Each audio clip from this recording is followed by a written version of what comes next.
어제 선대위 출범식에서 원팀을 이룬 김종인 비대위원장, 이준석 대표도 한마디씩 했습니다. 들어보십시오.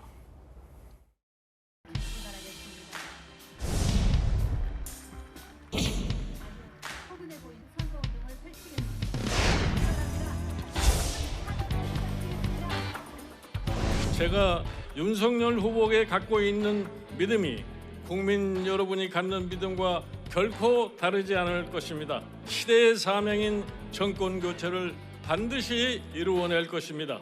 그는 정치 신인이기 때문에 지금까지의 정치권의 복잡한 이해관계에서 자유롭습니다. 그 어느 정권에서도 묵묵히 할 일을 해왔고 탄압받을 때는 묵묵히 기회를 기다릴 줄 아는 우직한 우리의 지도자입니다. 꼭 다 같이 앞으로 나가서 승리해서 성원에 보답하겠습니다. 우리의 윤석열 후보를 중심으로 우리의 각오를 다지고 그렇게 하면 우리는 반드시 이깁니다. 필성 윤석열!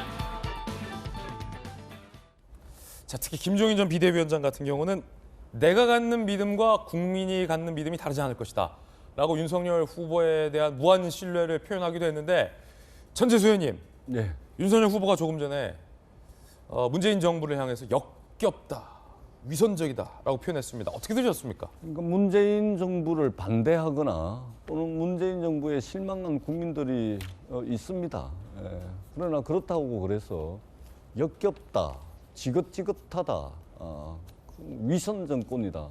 물론 동의하시는 분들도 있을 겁니다. 그러나 야당의 대선 후보잖아요. 그렇다면 분노를 자극하는 그런 이제 극단적 표현은 조금 좀 지양할 필요가 있겠다, 이런 이제 생각이 듭니다.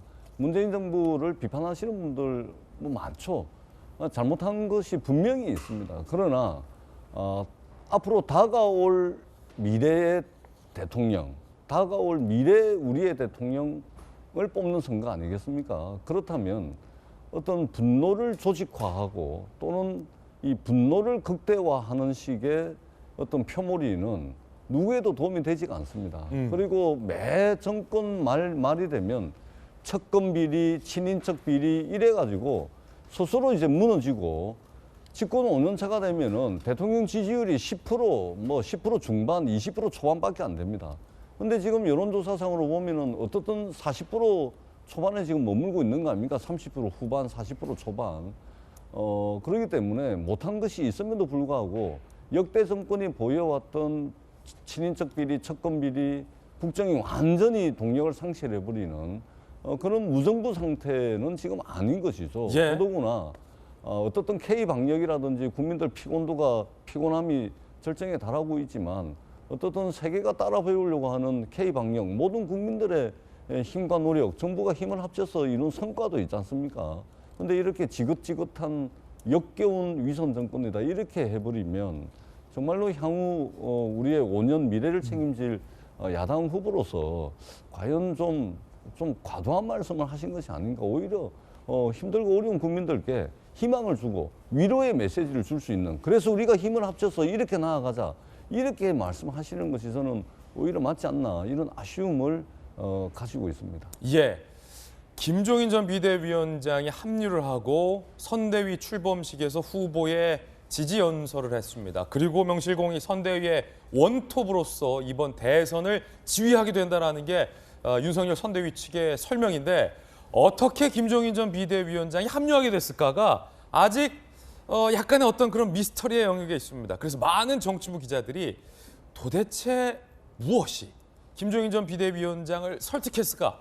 도대체 어떤 것이 막판에 김종인 합류라는 카드로 윤석열 후보가 끌어낼 수 있었을까에 대해서 취재를 했습니다. 함께 보시죠.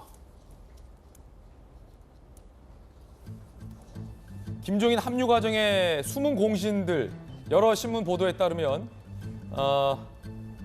김재현 최고위원이 와인 들고 수시로 자택을 찾았다, 원톱을 강조했다. 김종인 위원장의 부인 김미경 교수가 옆에서 김종인 비대위원장을 상당히 설득을 했다, 이런 비하인드 스토리가 보도되고 있어요. 예컨대 김미경 교수가 이번만 눈 감고 해주고 편히 살면 되지 않느냐. 그러자 김종인 비대위원장이 내일 아침에 결정하겠다 라고 시크하게 얘기하고 사실은 부인의 이야기를 마음에 담아두고 있었다. 설득됐다. 이런 보도예요. 오늘 밤이라도 편하게 보냅시다. 그러자 결국 김종인 위원장이 합류를 결정했다. 영향을 미쳤다는 거죠.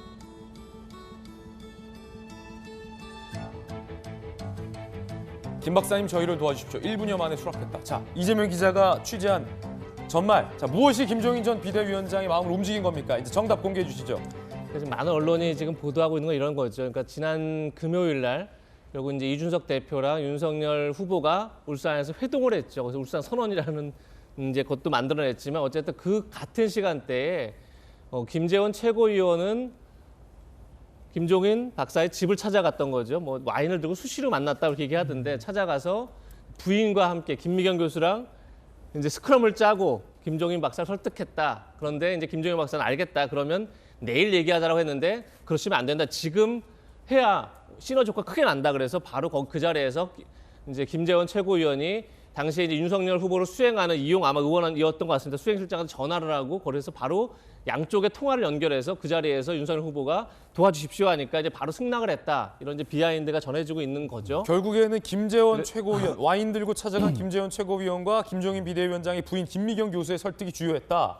그런데 그게 주요했을까요? 저는 사실 그렇게 믿지는 않습니다. 그래요? 왜냐하면 만약에 김재원 최고위원이 설득해 될 문제면 윤석열 후보가 설득했는데 안 됐는데 김재원 최고위원이 설득해 됐을 가능성은 낮죠, 사실은. 그러니까 저는 그들의 노력을 폄훼하겠다는 뜻이 아니라 굉장히 어쨌든 뭐 그렇게 부단하게 최고위원이 만나고 또 김미경 교수를 그러니까 김재원 최고위원이 김미경 교수를 먼저 설득했다는 거 아니겠습니까? 그랬더니 김미경 교수도 같이 이제 합심해서 김종인 이제 전 비대위원장에게 참여해라 얘기를 했다는 건데 제가 볼 때는 물론 이건 제 추측입니다.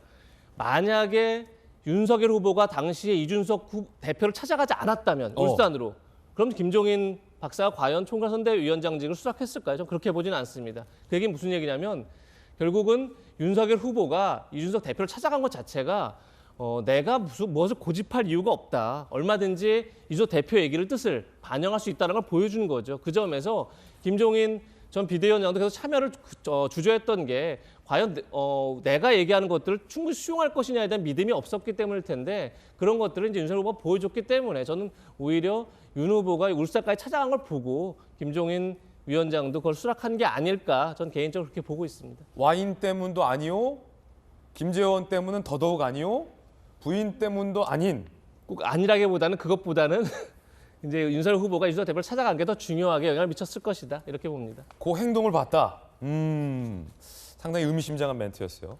자, 그런데 일각에서는 삼김, 김종인, 김병준, 김한길 이 삼김의 동거가 첫날부터 찬바람이 불었다라는 일각의 보도도 나왔습니다. 뭐 무엇이 맞는지는 잘 모르겠습니다. 함께 보시죠.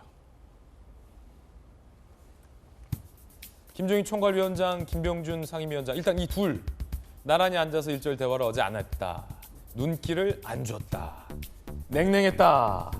라는 관측들이 나오고 있고요. 김한길, 그러게 김한길 위원장은 어제 참석을 안 했어요. 불참. 자, 왜 불참했을까? 한국일보 취재. 일할 사람 뽑아야 하고 사무실 마련해야 해 불참. 정치적 의미는 없다. 라고 얘기를 했지만 한국일보 기자들은 냉랭. 공보실장님 나왔으니까 이 질문 많이 받았을 것 같은데 아니 김종인 비대위원장이 모처럼 합류했으면 김병준 위원장 입장에서 잘 오셨습니다. 위원장님. 이제 잘 모시고 하겠습니다. 한마디 건넬 법도 한데 김병준 위원장이 한마디도 정말 어제 안 건넸어요. 출범식 때? 현장에서 김병준 위원장도 김종인 위원장도 서로 좀 말씀은 크게 나누지 않은 것 같아요. 근데 제가 볼 때는 그냥 비판적으로 보려고 하니까 저런 시각들이 보이지. 저는 울산 회동 이후 그다음에 김종인 위원장의 선대위 합류 결정 이후 저는 뭐 저런 우려들이나 이런 것들은 완전히 불식됐다고 생각을 합니다. 그러니까 김종인 위원장도 선대위에서 총괄위원장으로서 하셔야 될 일이 분명히 있고 김병준 위원장도 선대위에서 하실 일이 분명히 있기 때문에 저런 지금 외형적으로 비춰졌던 그 모습들은 전혀 걱정하실 필요가 없다고 생각을 하고요. 김한길 전 대표도 사실은 또 본인이 말씀하신 것처럼 이게 선대위와는 별도 조직으로 새시대 준비위원회를 좀 준비하고 있거든요. 그래서 그 준비 때문에 좀 못 오신 거고 최근에 이게 코로나가 많이 심하잖아요. 그래서 그것 때문에 준비하는 측에서도 조심을 했었다라는 말씀을 좀 드립니다. 이 선대위 보면은 당사 6층에 5층, 6층을 쓰고 있는데 김종인 위원장님 쓰시는 방과 김병준 위원장님 쓰시는 방이 딱 이게 마주 보고 있어요. 아 그래요? 네, 그래서 공교롭네요. 아니, 김종인 뭐, 방, 김병준 방이 그럼요. 복도 하나 두고 마주보고 있다. 복도 한 뭐 2m 정도, 1.5m 예. 정도 놔두고 마주 보고 있기 때문에 두 분은 수시로 협의를 하면서 앞으로 일을 해나가실 거예요. 그러니까 전혀 저런 뭐 냉랭한 분위기가 있었다 아니면 뭐 두 분 간에 갈등이 있는 거 아니냐 뭐 전혀 염려 안 하셔도 될 부분입니다. 그렇군요. 공보실장 자리는 어디 있습니까 그러면? 저희가 그 바로 옆에 김종인 위원장님 옆에 방이 대변인실하고 같이 있었는데 아 공보실장님은 김종인 위원장 쪽이군요. 그랬는데 자리가? 거기에 예 그렇죠 그 라인이었는데 총괄 본부가 들어와서 상황본부가 임태희 전 대통령 비서실장이 합류를 하는 총괄 상황본부가 김종인 위원장님 방 옆으로 대변인실과 공보단이 쓰던 방을 오고 저희가 사실은 별도의 건물로 사실 오늘 이제 이사를 해야 되는 상황입니다. 아 공보실이 승격돼서 이제 별도의 건물까지. 승격은 아니고 임태희 전 실장과 청와대 같이 계셨나요? 그럼요 임태희 실장님 제가 모시고 일했었죠. 그렇군요. 이야기 또 들어봤습니다.